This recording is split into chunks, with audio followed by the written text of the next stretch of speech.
All right, would we please stand for the Pledge of Allegiance? Those who can.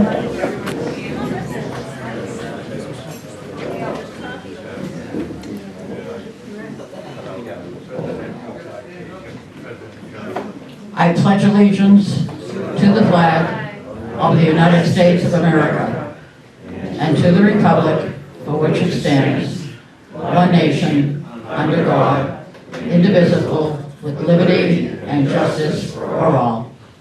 Be seated.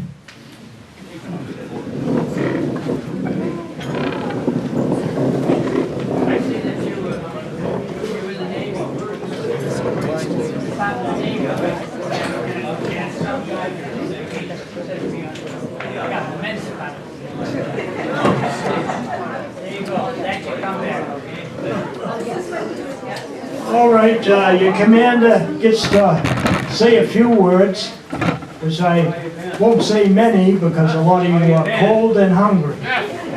So I want to welcome you all here on this day, Veterans Day, and thank you all for coming. And well, I guess I'll turn it over to Bob Callahan, my adjutant. And if he gets too windy, you let me know.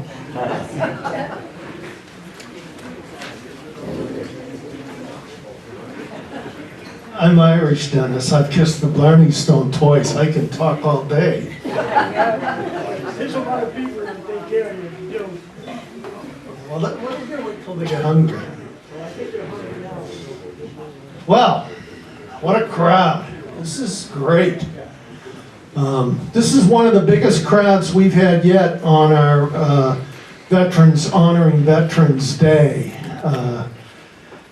We got about 91 reservations. And this is the first time that we've been able to do this in a couple of years due to COVID. And we weren't sure if we could do it this year due to the low funds in our post-kitty, so to speak. And you know, our normal bottle drive fundraisers and things like that we couldn't do yet because of the COVID thing. Amongst us today are 18 Army veterans, 4 Korea veterans, a couple of Cold War, and 14 Vietnam. I'm sorry, 18 comprised of Korea, Cold War, and Vietnam. We have 14 Navy veterans here today from the Cold War and Vietnam. We have 6 Marines, Cold War and Vietnam, 4 Air Force, 3 Vietnam and 1 Cold War. We have 2 Coast Guard veterans here today from during the Vietnam era. And one of the Navy guys here is also a Merchant Marine. One of the Marines here today received the Purple Heart and 2 presidential citations. We also have a Gold Star father, Joe Kelly, here today who will speak shortly. Joe lost his son Michael, a Scituate High graduate in Afghanistan. He died in a rocket attack in June of 2005. And he was with the Mass National Guard 144's Field Artillery Battalion at Shkin, Afghanistan. And I remember back in the late 60s when we learned of some of my classmates who died in Vietnam. I'm sure the Scituate High School graduates here in Scituate were quite upset when they heard of what happened to Michael. I wanted to, just as a mention, I wanted to mention that 5% of the 6,893,000 residents in Massachusetts are veterans. Relatively small number. Of that 388,000 veterans, 31,000 are women veterans. 7% of the country's population are veterans, which is down from 18% back in 1980. So our post 144 is not really growing because our pool of available members is shrinking. And hopefully in 10 years we'll still have a post in Scituate here. I want to mention what Post 144 does. We do what we're doing today, the Veterans, honoring veterans on Veterans Day. We do wreaths across America. We do the oratory contest at the high school. And this past year, one of our Scituate students, Grace Scott, came in first in the state, which was quite a treat for us. And Ron Wheatley, sitting at the front table here, he oversees that program for us. We also do Boys and Girls State, where we send a couple of boys and a couple of girls every year out to the Stonehill College to take part in the Massachusetts Boys and Girls State. We march in a number of parades: Memorial Day, St. Patrick's Day, and the Humrock Horribles Parade. Our membership in the post is 52 members. Now, I want to give a big thanks to the Voyage Irish Pub down in Humrock.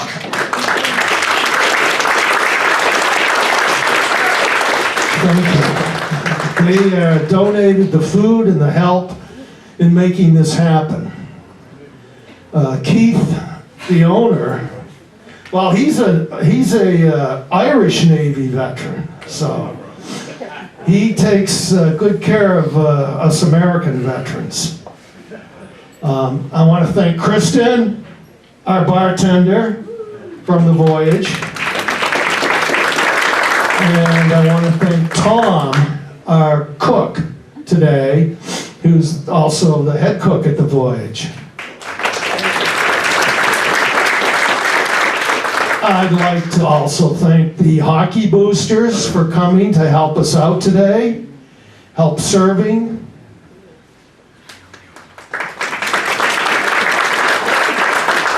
I'd like to thank the town for approving our one-day liquor license. That's important. Yay! And also letting us use, as a side mention, the WPA building in North Scituate for us to have our meetings, because we're a post that has no home. I'd like to thank Select Board Member Maura Curran for joining us. Thanks to Linda Hayes. What? Correction. I'd like to thank Linda Hayes and the Council on Aging for the use of this wonderful facility and providing help today. I mentioned Linda's been a big help to us. Thanks to Ruth Thompson of the Scituate Mariner for helping us advertise this event. Thanks to the Scituate Food Pantry for their Veterans event, which starts at 1 p.m. outside here with music from two bands, Soldiers, Sons, and Voices, and the WSU band, which stands for whoever shows up. A wonderful group of guys. I play, much to the demise, the people Tried to pay him to shut up. yeah, right, but they didn't have enough money in the kitty. So I'm going to actually sing one song, I guess, today, and Steve Litchfield's going to sing a couple. And there's earplugs available in a bowl outside. So anyways, Veterans Day is for veterans. It used to be Armistice Day, but was renamed Veterans Day in the United States in 1954. Memorial Day honors those who died in military service. Armed Forces Day in May honors those still in uniform. I'm almost done. See, I'm getting down to the bottom. I know they are, so am I.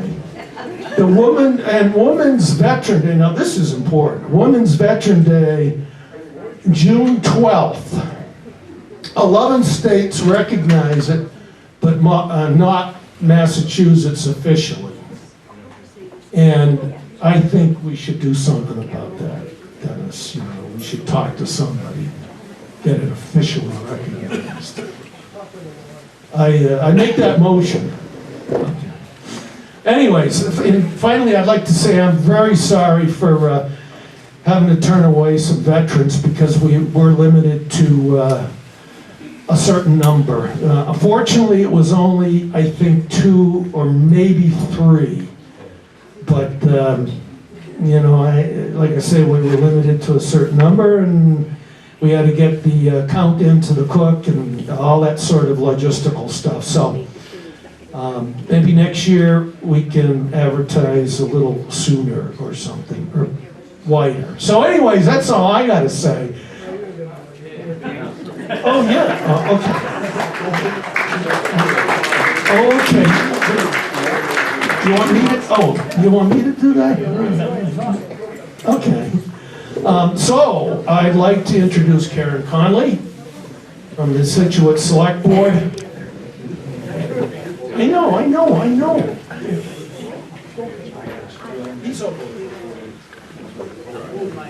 Thank you very much, everyone. On behalf of my fellow select board members, including Maura Carden, who is right here, Tony Vignani, Karen Canfield, and Andrew Goodrich, I bring our deepest gratitude to you, the heroes among us.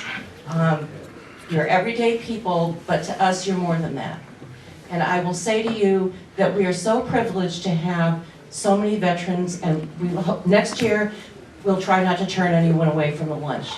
I would like to specifically thank the Veterans Advisory Council board members. They've worked so hard, especially over the past few years, to make this a really vibrant group, and they've done a wonderful job. So I'll mention them: Ed Hannafin, Aubrey Schwartz, Ed Kelly, Kevin Norton, Don Knapp, who was also the Veterans Agent, Kim Stewart, Kevin Devon, Joe Kelly, and Drew Kitchen.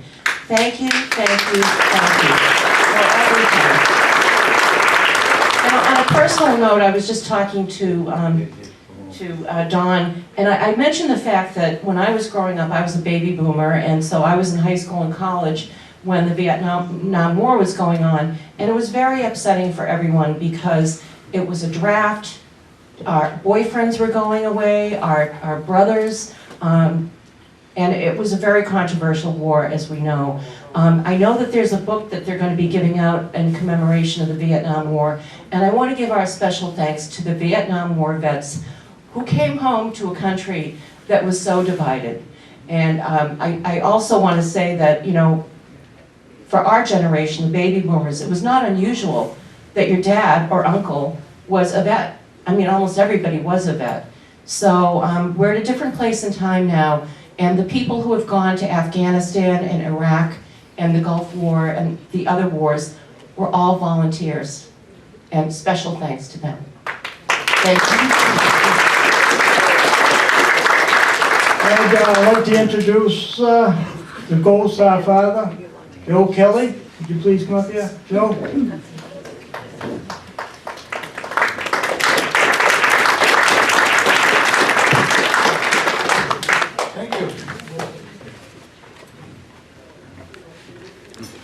I guess it's good. No, it's still good morning. So I have some time. I'm honored to be here. I really am. As Dennis mentioned, I am a Gold Star dad. That's not a group that you want to join real quick. It's Memorial Day every day for Gold Star families.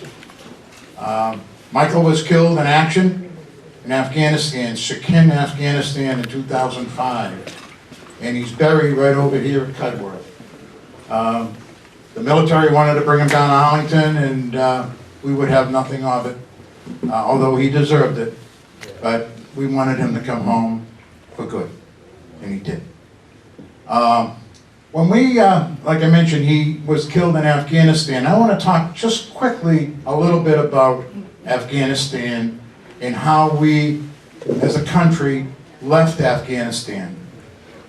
When we finally departed Afghanistan, my phone was ringing off the hook. People wanted to know how I felt. that I lost a son in Afghanistan, and now we are abandoning that country. Well, I have something to say to you veterans. Veterans are very, very important to our country and many, many other countries. And what I mean by that is very simple. We planted seeds of freedom in Afghanistan.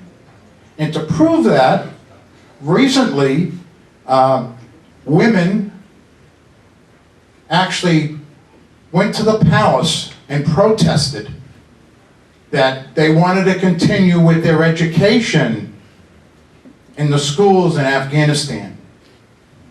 Matter of fact, there's one school that was built by the Massachusetts Army National Guard in memory of my son Michael. That school still exists today. Small little school in the hinterlands of Afghanistan, but it serves a strong, strong purpose. And one of the commitments the National Guard requested was, if we build this school, you need to promise you'll let girls attend this school. And they did. The Ministry of Education did agree to that. Today there's over 600 students attending that school, from kindergarten to 6th grade. 2 sessions, and they're running every day.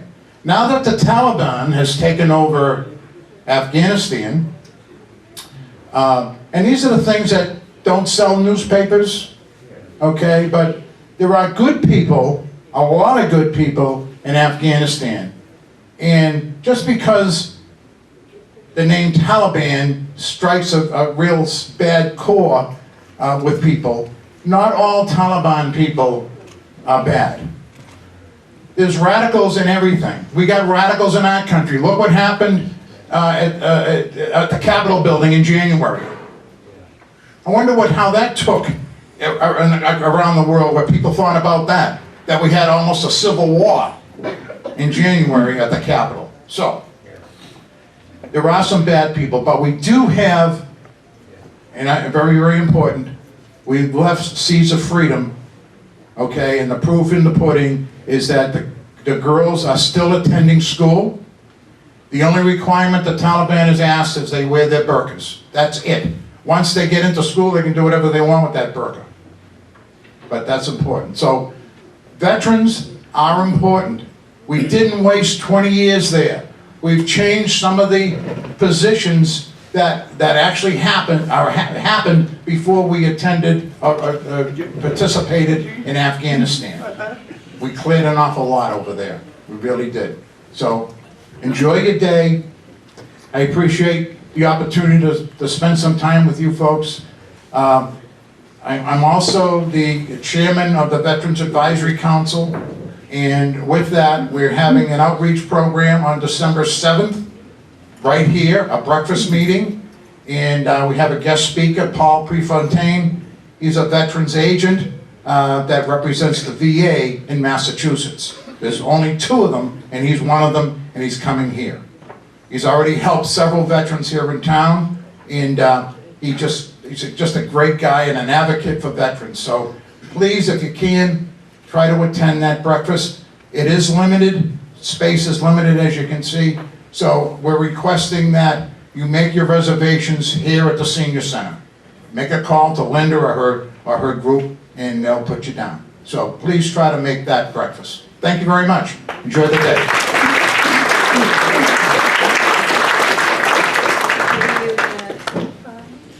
All right, now we get on with the ceremony. The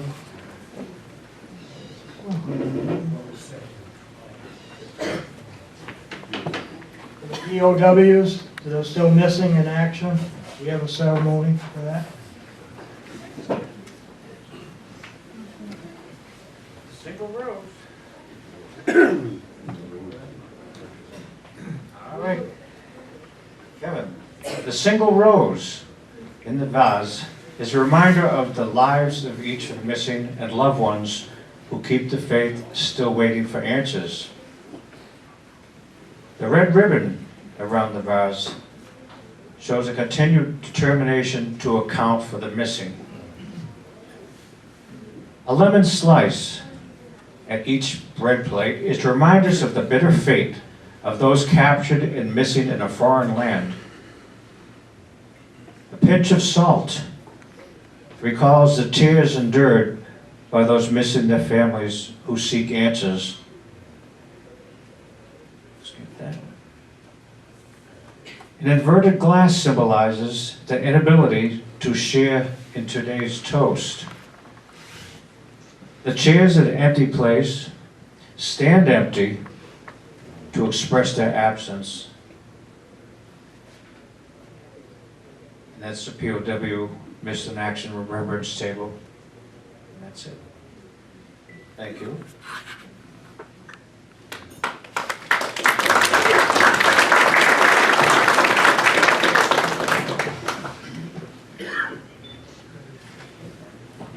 We can do a short poem called Flanders Fields. Although it was written in 1918, it's still applicable today. There was over 600,000 people dead back then. Today, there's still 2,000 bodies missing. Tell you a little bit before the poem is the Canadian Army Lieutenant Cray was working a tent where everybody passed through him for care and health and hoping to move on. But everybody was dying. It was a losing battle. So after days, he stepped outside and sat down beside that tent. He sat on a rock out there looking around. As he was looking around, he started writing down what he had seen. And he wrote a poem. This is what he had seen. In Flanders Field, the poppies blow. Between the crosses, row on row. They mark our place in the sky. The birds were singing above, since heard amid the guns below. We are the dead, but short days ago we lived. We felt dawn. We saw sunset glow. We loved and we were loved. Now we lie in Flanders Field. Take up our quarrel with our foe. To you our failing hands we throw the torch. Hold it high, as if you break faith with us who die, we shall not sleep. Though poppies grow in Flanders Field. Thank you very much. That's all.